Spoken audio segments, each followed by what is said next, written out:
Here are my signature 7 steps to hydration. This is the complete water protocol, so you definitely want to save this. And this is day 25 of Get Quenched. We're in the very home stretch now, just 3 days left in this 28-day hydration journey. And today we're consolidating everything that you have learned into a clear, actionable protocol that you can return to again and again. Because transformation doesn't happen from consuming information. Of course, it happens from consistent implementation. And I want to make sure that you have a simple, implementable roadmap to follow long after this hydration challenge of January ends, that it can follow you all the way into your 2026 and that this will be the most hydrated year yet. So here are the 7 steps to optimal hydration.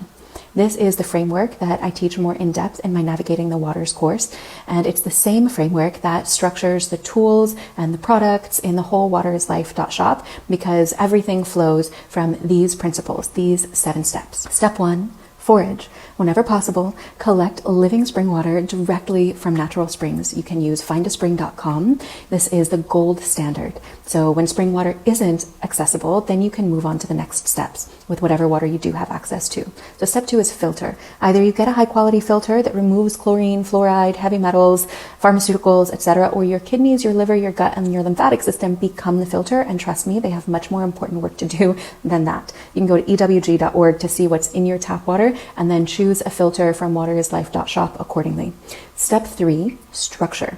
Use vortexing or sacred geometry devices or natural materials, epitaxy, transference, quantum structuring. You can use flow forms, you can use magnetism. There are so many ways to restore water's crystalline hexagonal molecular structure so that it can more easily be absorbed into your body through your cell membranes and actually hydrate at a much, much deeper level instead of just flushing through your system unused.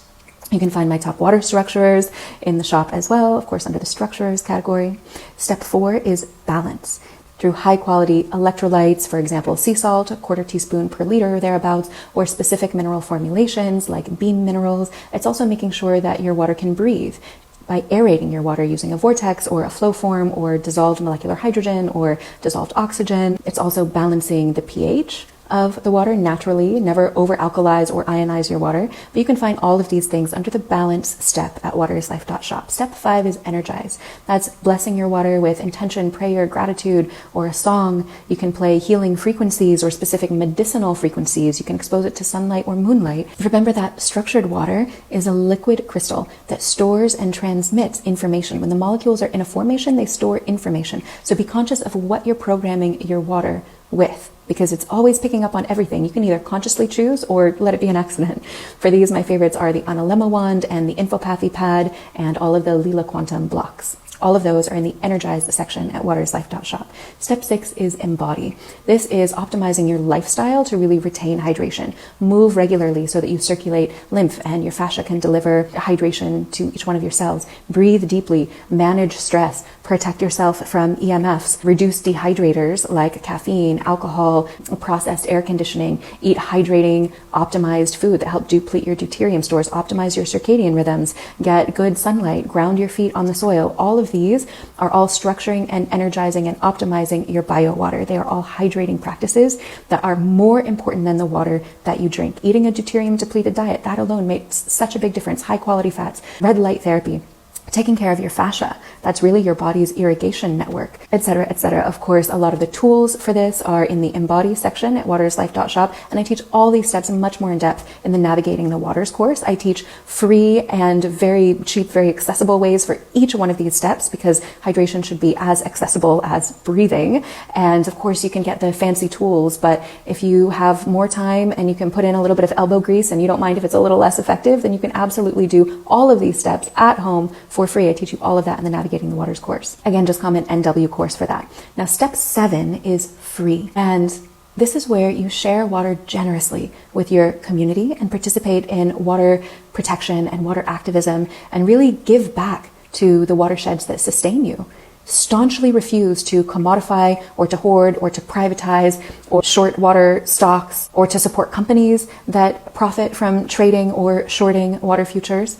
Water teaches us reciprocity. We have to learn from water the laws of abundance, the laws of flow, and to be a part of that cycle, because we are one drop in a larger body of water called life on this watery planet. And part of being a part of personal and worldwide hydration and life force energy is having integrity, alignment, generosity, connection, coherence, and reciprocation with the waters in and around us. And that's largely being of service to the waters. And if you're going to go through all of these steps to make your water so hydrating, share that with the people that you love. Share that with the people around you. Share this information with them as well so that they can do the same.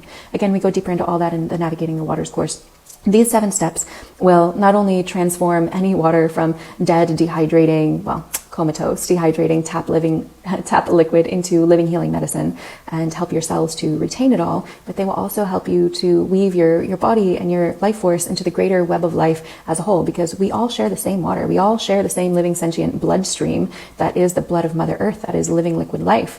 And it's enormously empowering when you start seeing water in a different way and cultivating that relationship. So if you've enjoyed this hydration series, go ahead and comment communion workbook to prepare for next month's topic, which will be water communion and communication. And we're going to explore water's sentience. We're going to learn to listen to her wisdom and to develop sacred reciprocal relational practices with water. So comment communion workbook for that, or comment hydration workbook if you want the guide to the last 28 days of the hydration habits so that you can revisit them in paperback form any time of year. Until tomorrow, be well and be water, my friend.